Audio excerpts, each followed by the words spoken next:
हरे कृष्णा। आज का विषय है अच्छे दिन आएंगे। यह आपने अनेक बार विभिन्न स्थानों पर सुना होगा और यह एक आशा से परिपूर्ण विचार है। हमारे मन में सदैव यह प्रश्न होता है कि क्या सच में कभी अच्छे दिन आएंगे, परंतु हमारे मन में यह प्रश्न शायद ही कभी आता है कि क्या हम स्वयं अच्छे हैं, क्योंकि अच्छे दिन तब आएंगे जब हम स्वयं अच्छे बनेंगे। खुद को सुधारे बिना हम अच्छे दिन की कल्पना नहीं कर सकते। अच्छे दिन को प्राप्त करने हेतु हमें स्वयं को बहुत ही विनम्र और निरअहंकार बनाते हुए सभी से प्रेम करना होगा। कब तक हम सरकार को कोसेंगे कि अच्छे दिन कहाँ हैं? सरकार सब कुछ नहीं कर सकती, कुछ तो हमें भी करना होगा।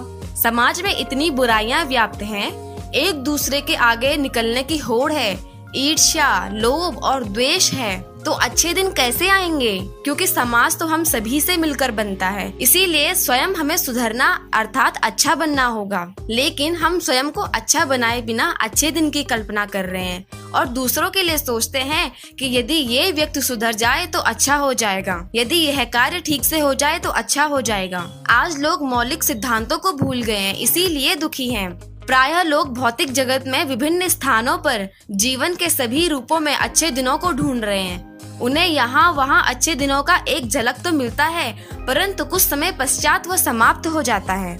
सब चाहते हैं कि उनके जीवन में ऐसे अच्छे दिन आए जो कभी ना जाए, शाश्वत बना रहे, और वास्तव में अच्छे दिन की यही तो परिभाषा है। महाभारत भी आसुरी प्रवृत्ति अर्थात समाज की बुराइयों को नष्ट कर संसार में अच्छे दिनों को लाने के लिए हुआ था। युद्ध आरंभ होने से पूरा अर्जुन शौक से युक्त थे। वह धर्म युद्ध नहीं करना चाहते थे, उन्हें कुछ समझ नहीं आ रहा था। तब वे श्री कृष्ण को शरणागत होते हुए कहते हैं, कार्पण्य दोषो पहता स्वभाव पृच्छामि त्वां धर्म समूढ़ चेता यच्छ्रेयसा निश्चितं ब्रूहि तन्मे शिष्यस्तेऽहं साधिमां त्वां प्रपन्नम्।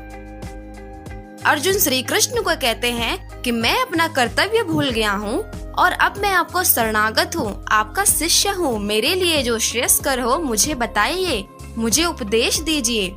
इसी से मिलती जुलती अवस्था हमारी भी है। हम नैतिक मूल्यों को भूल चुके हैं, जीवन में निराश और दुखी हैं। हम अपनी बुराइयों से युद्ध करना नहीं चाहते और अच्छे दिनों को ढूंढने में लगे हैं। अर्जुन के शरणागत होने और शिष्य बनने पर श्री कृष्ण ने उनको भगवत गीता का रहस्यमय ज्ञान दिया। अर्जुन उठे, गांडीव धनुष को उठाया और युद्ध के लिए तैयार हुए।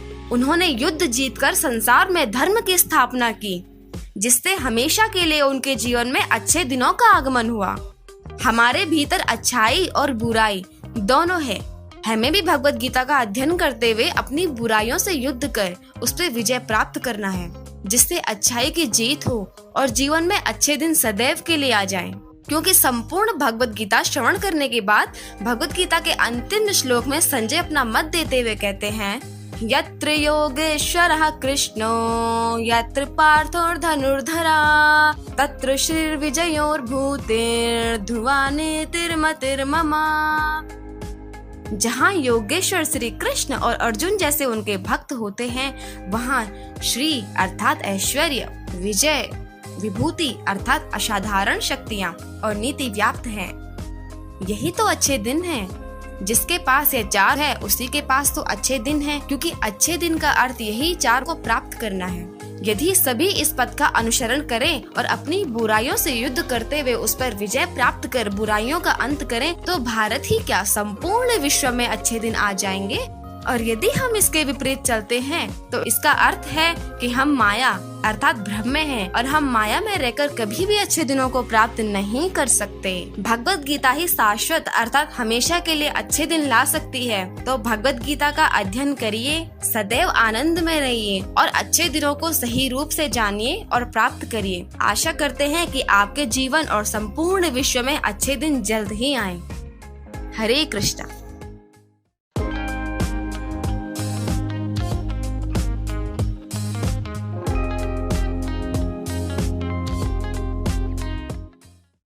Please subscribe my channel and also like, share, comment on my video. Tap the bell icon for more video. Thank you.